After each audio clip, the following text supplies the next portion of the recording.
একবার একটি শহরের রেল স্টেশনে একটি ভিখারি থাকতো। ওই ভিখারি সেখানে আসা ট্রেনগুলোতে যে সমস্ত যাত্রী বসে থাকতো তাদের কাছে থেকে ভিক্ষা চেয়ে নিজের পেট ভরাতো। আর একদিন যখন ওই ভিখারি ভিক্ষা চাইতে যায় তখন সুটবুট পরে থাকা একটি ধনী মানুষকে দেখতে পায়। আর ওই ভিখারি ভাবে, নিশ্চয়ই এই মানুষটি অনেক বেশি ধনী, আর আমি যদি এর কাছে থেকে ভিক্ষা চাই তাহলে আমাকে নিশ্চয়ই অনেক বেশি টাকা ভিক্ষা দেবে। এরপরে ভিখারি ওই ধনী মানুষটার কাছে গিয়ে ভিক্ষা চাওয়া শুরু করে। আর ভিখারিকে দেখে ওই ধনী মানুষটি বলে, তুমি কি সবসময় মানুষের কাছে থেকে কেবল চাও? কখনো কি তুমি কাউকে কিছু দিয়েছ? এটা শুনে ভিখারি অবাক হয়ে বলে, সাহেব, আমি তো হলাম একটি ভিখারি। আমি মানুষের কাছে থেকে ভিক্ষা করে নিজের জীবন চালাই। আমার এতটা ক্ষমতা কোথায় যে আমি কাউকে কিছু দিতে পারবো? এরপরে ওই ধনী লোকটি বলে, যেহেতু তুমি কাউকে কোনো কিছু দিতে পারবে না, তাহলে তোমারও কারোর কাছে থেকে কোনো কিছু চাওয়ার অধিকার নেই। আমি হলাম একটি বিজনেসম্যান, আর আমি লেনদেনে বিশ্বাস করি। যদি তোমার কাছে আমাকে দেওয়ার মতো কিছু থাকে তাহলে আমি তার পরিবর্তে তোমাকে কিছু দিতে পারি, আর যদি তুমি আমাকে কিছু দিতে না পারো তাহলে আমিও তোমাকে কোনো কিছুই দিতে পারবো না। এরপরে ওই ধনী লোকটি ট্রেন থেকে নেমে পড়ে এবং সেখান থেকে চলে যায়। এদিকে ভিখারি বসে বসে ওই বিজনেসম্যানের বলা কথাটি ভাবতে থাকে। ভিখারি ভাবে যে আমি এতদিন পর্যন্ত ভিক্ষা করছি, এমন কথা তো আমাকে আজ পর্যন্ত কেউ বলেনি। যদিও ওই বিজনেসম্যান খারাপ কিছু বলেনি, সত্যিই তো আমি যদি কাউকে কোনো কিছু দিতে না পারি তাহলে আমি কি করে অন্য মানুষের কাছে থেকে চাইতে পারি? আর এরপরে ওই ভিখারি ভাবে, হয়তো এই কারণেই মানুষজন আমাকে বেশি টাকা দিতে চায় না, কারণ ওই ভিক্ষার পরিবর্তে আমি কোনো মানুষকেই কোনো কিছু দিতে পারি না। এরপরে ভিখারি ভাবে, কিন্তু আমি তো একজন ভিখারি, আমি অন্য একটি মানুষকে কি দিতে পারি? আমার কাছে দেবার মতো তো কিছুই নেই। কিন্তু এই কথাটাও সত্যি, আমি আর কতদিন একটি মানুষকে কোনো কিছু না দিয়ে কেবল মানুষের কাছে চাইতে থাকবো? আর সবশেষে ভিখারি সিদ্ধান্ত নেয়, আজকের পরে যে মানুষই তাকে ভিক্ষা দেবে, আজ থেকে ওই ভিখারি তাকে তার পরিবর্তে কিছু না কিছু অবশ্যই দেবে। কিন্তু এখন ভিখারির ব্রেনে এই কথাটা চলছিল, যেহেতু সে নিজেই একটি ভিখারি, তাহলে ভিক্ষার পরিবর্তে সে অন্যদের কি দিতে পারে? আর এই কথাটা চিন্তা করতে করতে দুদিন পার হয়ে যায়। আর ওই দুদিন পর্যন্ত ভিখারি কোনো রকমের ভিক্ষা করেনি। আর ওই ভিখারি 2 দিন পর্যন্ত নিজের প্রশ্নের উত্তর খুঁজে পায়নি। আর তৃতীয় দিন যখন ওই ভিখারি স্টেশনে বসেছিল তখন ওই ভিখারি স্টেশনের ওপারে থাকা কিছু ফুল গাছ দেখতে পায়, যে গাছগুলোতে অনেক ফুল ফুটেছিল। এরপরে ভিখারি ভাবে, আমি যদি আমাকে ভিক্ষা দেবার পরিবর্তে মানুষকে একটা করে ফুল দিই তাহলে কেমন হয়? আর এরপরে ভিখারি সিদ্ধান্ত নেয় যে সে আজ থেকে ভিক্ষার পরিবর্তে একটি করে ফুল দেবে। আর এটা ভেবে ওই ভিখারি কিছু ফুল সেখান থেকে ছিঁড়ে নেয়। আর এরপরে সেই ফুল হাতে নিয়ে ট্রেনে ভিক্ষা করার জন্য পৌঁছে যায়। আর যখনই ওই ভিখারিকে কেউ ভিক্ষা দিত, ওই ভিখারি সামনের মানুষটিকে একটি ফুল দিত, আর ওই ফুলটা মানুষ খুশি হয়ে নিজের কাছে রেখে দিত।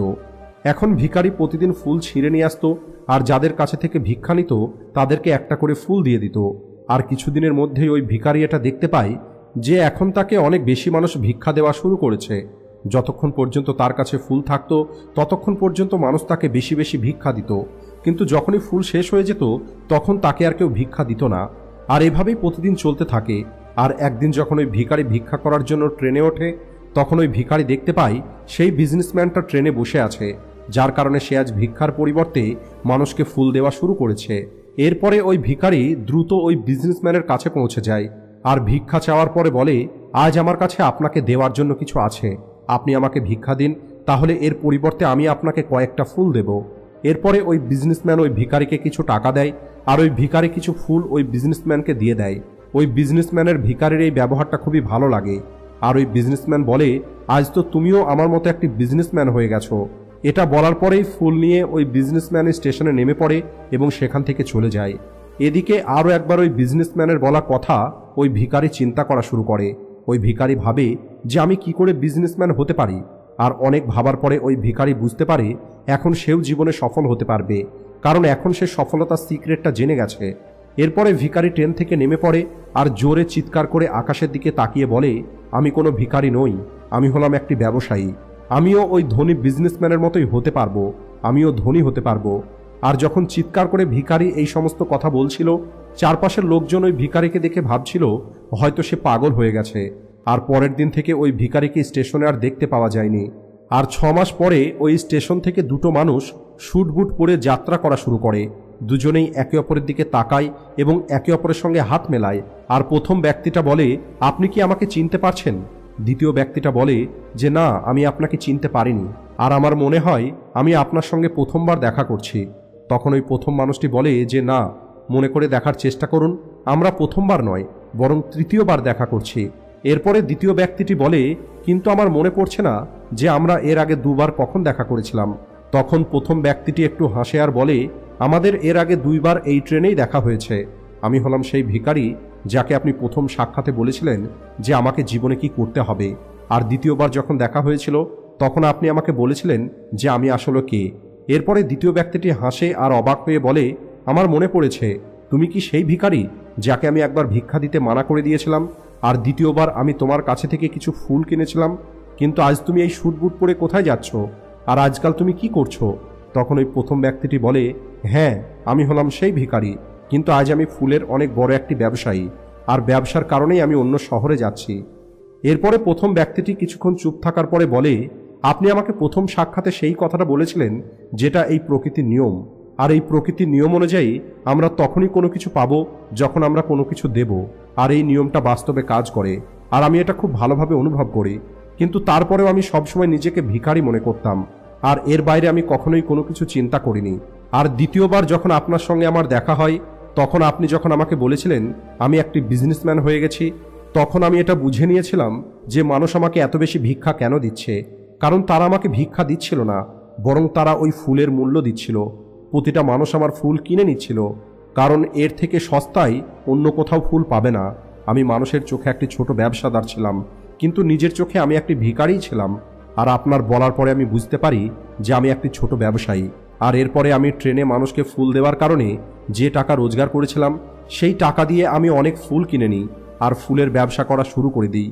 এখানকার মানুষের ফুল অনেক পছন্দ, আর তাদের এই পছন্দ আমাকে আজ ফুলের অনেক বড় একটি ব্যবসায়ী তৈরি করে দিয়েছে।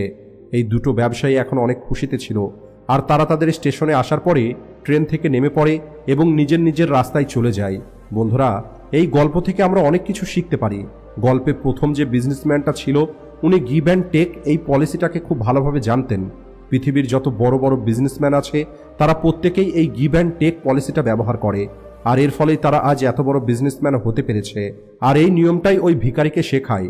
ভিখারি এই নিয়মটাকে নিজের জীবনে প্রয়োগ করে, আর তার পরিণামটা তার জীবনে খুব দ্রুত দেখতে পায়। ওই ভিখারি বুঝে গেছিল যে তাকে কি করতে হবে, কিন্তু নিজের ছোট চিন্তার কারণে সে নিজেকে ভিখারি মনে করছিল। সে নিজেকে চিনতে পারেনি, সে নিজের আত্মসম্মানটাকে বুঝতে পারেনি, যার কারণে সে তার চিন্তাটাকে পরিবর্তন করতে পারেনি। তাই যদি আপনিও আপনার চিন্তাকে পরিবর্তন করে নেন তাহলে আপনি যে কোনো কিছু অর্জন করতে পারবেন। যদি আমরা নিজেকে ছোট মনে করতে থাকি তাহলে আমরা ছোট হয়েই থেকে যাব। জীবনে বড় হবার জন্য আমাদের চিন্তাকে পরিবর্তন করতেই হবে। আমাদের নিজের সম্পর্কে বড় কিছু চিন্তা করতে হবে, তারপরে আমরা জীবনে বড় হতে পারবো। এই গল্পে যে ভিখারি, সে নিজেকে ভিখারি মনে করত, আর সে ভিখারি হয়েই ছিল। কিন্তু যখনই ভিখারি জানতে পারে সে আসলে একটি ব্যবসায়ী, তখন সে তার চিন্তাকে পরিবর্তন করে নেয়, আর এই কারণেই তার জীবনটাও পরিবর্তন হয়ে যায়। তাই আপনিও আপনার সম্পর্কে চিন্তা পরিবর্তন করুন, তাহলে একদিন আপনার জীবনও পরিবর্তন হয়ে যাবে। সবশেষে ভিডিও ভালো লাগলে ভিডিওটিকে লাইক ও শেয়ার করতে ভুলবেন না। Thanks for watching.